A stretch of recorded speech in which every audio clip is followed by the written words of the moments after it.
Hi, good evening. So today I'll be talking a little about Raja Raja Chola, the famous Chola king, and mostly in this video I'll be talking about how he conquered various regions outside of India and why he conquered those regions.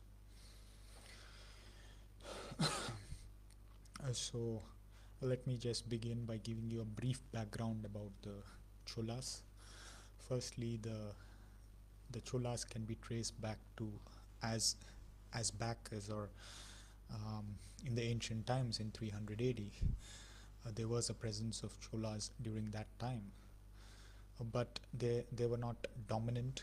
They did not expand from that time, and they were mostly dominant from 900 to 1300 AD, and it happened first under the Chola king called Raja Raja Chola. So firstly, even in 300 AD, during that time, the Cholas were confined to a region in South India around the Kaveri River. The Kaveri River flows from Karnataka to Tamil Nadu, and later on their dynasty would keep continuing, and their presence is just known in 300 AD, and later it would keep continuing, and ultimately Raja Raja Chola would take over the throne of the Cholas in 985 AD. I told you that the Cholas were dominant between 900 to 1300 AD, and Raja Raja Chola took over the throne on 985 AD. But even before Raja Raja Chola had expanded the Chola kingdom outside India as well as inside India, there was a period of instability in the Chola kingdom. Let me just talk a little bit about this instability. So, firstly, there was this king called Parantaka I, who who reigned the um, who reigned who ruled the Chola kingdom from 907 to 953 AD. But after his death, there was a lot of instability in the kingdom. His son, called Gundaraditya, took over the throne on 955 AD. He would only rule for 1 year, but it would not be the son of Gundaraditya who would rule after Gundaraditya. It would be the brother of Gundaraditya who would rule. The brother of Gundaraditya was called Arinjaya, and his brother ruled because the son of Gundaraditya was still a young person, so therefore he would not take over the throne. But even the brother of Gundaraditya, Arinjaya, would die after 1 year. So basically, Gundaraditya would rule the Chola kingdom from 955 to 956 AD, and then his brother Arinjaya from 956 to 957 AD, and then it would be the son of Arinjaya who would take over the throne and rule the Chola kingdom relatively with some stability for around 12 years from 957 to 970 AD. The name of that son was called Sundara Chola. So while Sundara Chola had taken over the Chola kingdom, there was a period when the son of Gundaraditya, the son of Gundaraditya called Uttama, who I told you was young when his father died and he wouldn't take over the throne of the Cholas. The son of Gundaraditya, Uttama Chola, would want his throne. He would become mature enough and he wanted his throne. But there was a conflict at that time, and Sundara Chola's son was going to take over the throne, but he was assassinated in mysterious circumstances, and there was this conflict between who would take over the throne after Sundara Chola. And Uttama had laid a claim to the throne, and it was the mother of Uttama who took the title called Sembian Mahadevi. All Chola queens took that title, queens and queen mothers, queen grandmothers. Sembian Mahadevi had some clout in deciding who would take over the throne, and it was ultimately decided that it would be Uttama Chola, the son of Gundaraditya, who would take over the throne. But there was a catch. The catch was after At the death of Uttama Chola, it would not be the sons of Uttama Chola who would take over, but it would be the sons of Sundara Chola who would take over. Ultimately, Uttama Chola would die on 985 AD, and it would be the second son of Sundara Chola. I told you the first son Aditya too had died in in mysterious circumstances, and it would be the second son of Sundara Chola called Raja Raja Chola who would take over the throne, and he would reign from 985 to 1014 AD, and he would create some stability to the Chola kingdom, and he would also expand the Chola kingdom from the Kaveri river region to further north, and a lot of things would happen.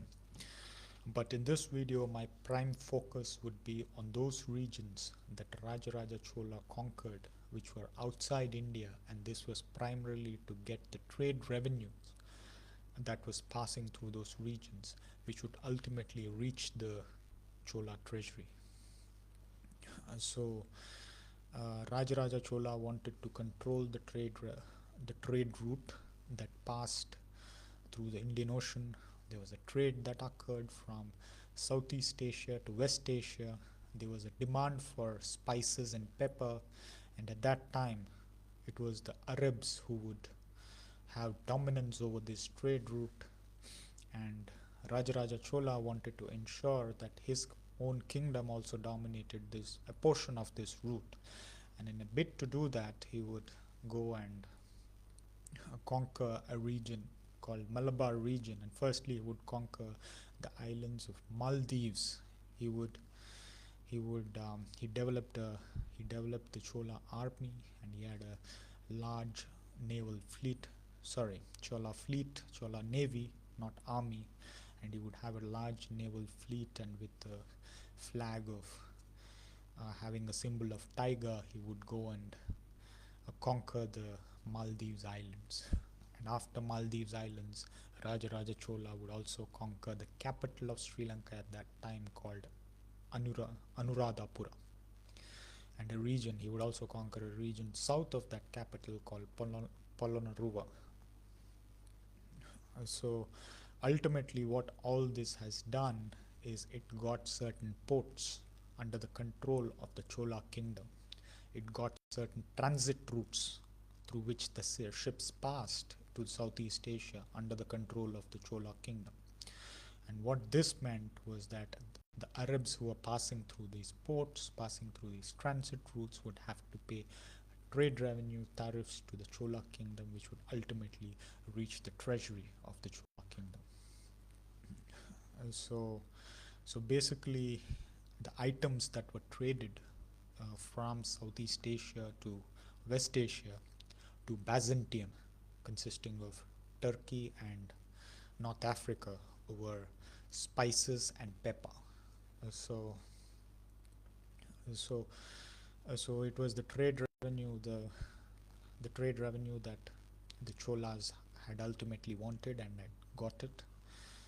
And so basically, the instead of the Arabs who had dominated the entire route for a long time before the advent of Raja Raja Chola, Cholas would gain a dominance over that portion of Indian Ocean, dominance over the trade route.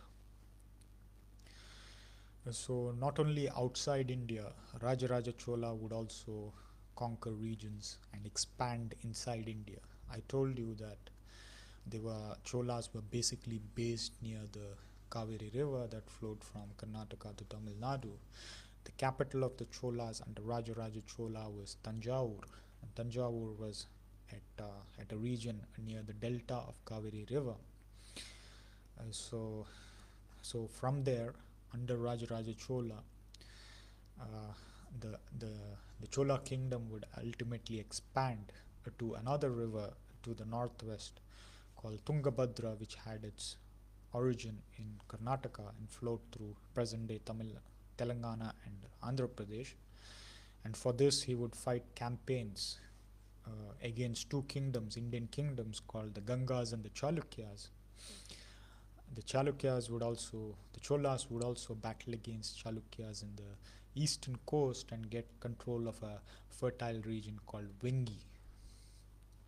So ultimately, the purpose of this video is to talk about why the Cholas had um, how the Cholas had expanded outside India and also inside India. And in this video so far, I've talked about how there was a Game of Thrones between the Chola kings, or within the Chola kingdom, before Raja Raja Chola had taken the throne. And then I talked about how the Raja Raja Chola had expanded to regions outside India, and I talked about the purpose of that. And I also talked about how the regions that he expanded within India. Now I would like to leave this video with certain facts about the Cholas. These are random facts, and the Cholas firstly were devotees of Shiva, and the largest temple of that time was built by Raja Raja Chola, called the Brihadishwara temple. And it the the time it took for the construction of that temple was in a period between 1003 to 1010 AD. And also the statue of the the dancing Shiva has become had become a symbol of the Cholas at that time, the bronze statue. So I hope you found this snippet about one of the kings of the Cholas called Raja Raja Chola interesting. I found it interesting. Thank you very much.